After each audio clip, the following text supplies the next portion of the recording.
IPL auction में किसी का दिल टूटा है तो किसी की जेब गर्म हो गई है। किसी को किसी ने खरीदा नहीं और किसी को किसी ने करोड़पति बना दिया है।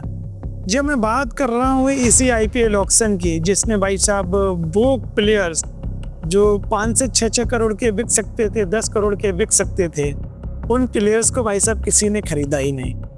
उनके दिल में काफ़ी ठेस पहुंची कि भाई साहब मैंने आपके लिए क्या नहीं किया, आपने वो सब करके दिया कि आपने मुझे खरीदने का कोई दायित्व भी नहीं समझा कि भाई साहब मैं कोई प्लेयर हूँ कि आप मुझे नहीं खरीद रहे हैं। मैंने आईपीएल के लिए क्या नहीं किया। आईपीएल यहाँ था तब हम आए थे और आज आईपीएल यहाँ पर है तब भी हम हैं, पर आज आप मेरी इतनी भी अहमियत नहीं समझ रहे हैं कि भाई साहब आप मुझे खरीद पाएँ। चाहे आप मुंबई इंडियंस लीजिए, चाहे हैदराबाद लीजिए, चाहे आप लखनऊ लीजिए, चाहे आप आरसीबी लीजिए, चाहे आप सीएसके लीजिए, XYZ आप कोई भी टीम लीजिए, भाई साहब आपको किसी ने नहीं खरीदा। जब भी किसी ने नहीं खरीदा तो दिल रो रहा है। दिल किस किस का रो रहा है मैं आपको वो बता दे रहा हूँ। वो प्लेयर्स बताऊँगा, उन प्लेयर्स को आज आईपीएल 2024 के ऑक्शन में भाई साहब खरीदा नहीं गया। वो प्लेयर जो आईपीएल में उनने सब कुछ किया, आईपीएल के लिए उन्होंने वो किया जो शायद और लोग ने नहीं किया होगा। आईपीएल वो अपने दिल से चाहते थे, आईपीएल में वो अच्छा प्रदर्शन किया। स्ट्राइक रेट 150 की मान लीजिए और एवरेज भी अच्छा मान लीजिए 40-50 रन का, 60 रन का, ऐसे भी वो तमाम प्लेयर्स हैं। वो प्लेयर्स क्या है कि भाई साहब जब उनकी नीलामी नहीं हुई तो काफ़ी निराश नज़र आए हैं। क्या रहने वाला है, कौन कौन से वो प्लेयर हैं, मैं आपको कुछ 11 प्लेयर वो बताऊंगा जो कह सकते हैं कि अगर अपनी खुद की टीम बनाएं तो सबको अच्छे से टक्कर दे सकते हैं।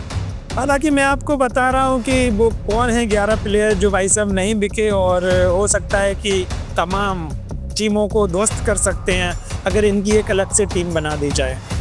हालांकि कह सकते हैं कि आईपीएल 2025 के ऑक्शन में जो अनसोल्ड हुए वो प्लेयर कौन कौन हैं। 11 प्लेयर्स का नाम लूँगा, ऐसे तो बहुत सारे प्लेयर हैं पर 11 जो मेन प्लेयर की बात करूँगा जो अपनी अगर खुद की टीम बनाकर खेले तो चाहे वो आरसीबी हो, मुंबई इंडियन हो, हैदराबाद हो, लखनऊ हो और चेन्नई हो, सबको बड़ी आसानी से टक्कर दे सकते हैं। चलिए मैं बात कर रहा हूँ सबसे पहले पृथ्वी शॉ को भाई साहब किसी टीम ने ये नहीं समझा कि भाई साहब मैं ये युवा बल्लेबाज को खरीद सकूँ। डेविड वार्नर को भाई साहब किसी ने नहीं खरीदा। जब वार्नर को किसी ने नहीं खरीदा तो भाई साहब क्रिकेट के प्रशंसकों में ये सवाल उठने लगे कि भाई साहब आपने इनको नहीं खरीदा जो 150 की स्ट्राइक रेट से खेलते हैं।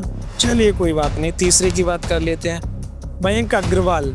भाई साहब मयंक अग्रवाल को भी किसी ने नहीं खरीदा। मयंक अग्रवाल हुए, विलियमसन जो वो शांत स्वभाव का व्यक्ति, केन विलियमसन को भी भाई साहब किसी ने ये नहीं सोचा कि भाई साहब इनको भी खरीद लिया जाए। और KS भरत और मिचेल शार्दुल ठाकुर को भी किसी ने नहीं खरीदा। पीयूष चावला जो कि अभी तक के मुंबई इंडियन के साथ है और कह सकते हैं कि सबसे उम्र दराज बोले जाते हैं कि सबसे उम्र वाले खिलाड़ी ये मतलब कह सकते हैं मुंबई इंडियन के लिए थे। और नवीन उल हक जो कि विराट कोहली से जब पंगा लिया उसके बाद लगातार सुर्खियों में बने रहे, नवीन उल हक को भी किसी ने नहीं खरीदा। लखनऊ ने भी नहीं खरीदा, लखनऊ ने रिटेन नहीं किया। लखनऊ के लिए उन्होंने क्या क्या नहीं किया, लखनऊ ने भी उनको धोखा दे दिया। और शिवम मावी को भी भाई साहब किसी ने नहीं खरीदा। शिवम मावी भी एक बड़ा नाम। उमेश यादव वो नाम जो आईपीएल के लिए उन्होंने पता नहीं क्या से क्या कर दिया, पर 10 टीमों में किसी ने ये नहीं सोचा कि भाई साहब उमेश यादव को भी 2-2.5 करोड़ का खरीद लिया जाए। वैसे तो कह सकते हैं कि 10 करोड़ तक की तो अहमियत रखते हैं, हालांकि कोई नहीं खरीद रहा था तो आप 4-5 करोड़ का तो कोई टीम खरीद सकती थी। तो ये जो प्लेयर्स हैं जब इनको किसी ने नहीं खरीदा तो भाई साहब इन सब के दिल रोने लगे हैं, क्योंकि इन्होंने आईपीएल में वो मेमोरीज दी हैं हमेशा लाइफ टाइम के लिए जिंदा रहने वाले हैं। जब इनको नहीं खरीदा गया, एक समय ये था कि 2022 में सुरेश रैना को नहीं खरीदा गया था और तब पूरे क्रिकेट जगत की दुनिया में एक हंगामा कट गया था।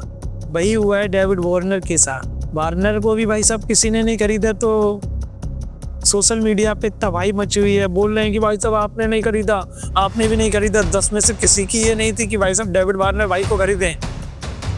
डेविड वार्नर ने तमाम वो चीज़ें आईपीएल को दी हैं, वो मेमोरीज़ दी हैं, वो हमेशा लाइफ टाइम के लिए रहने वाली हैं।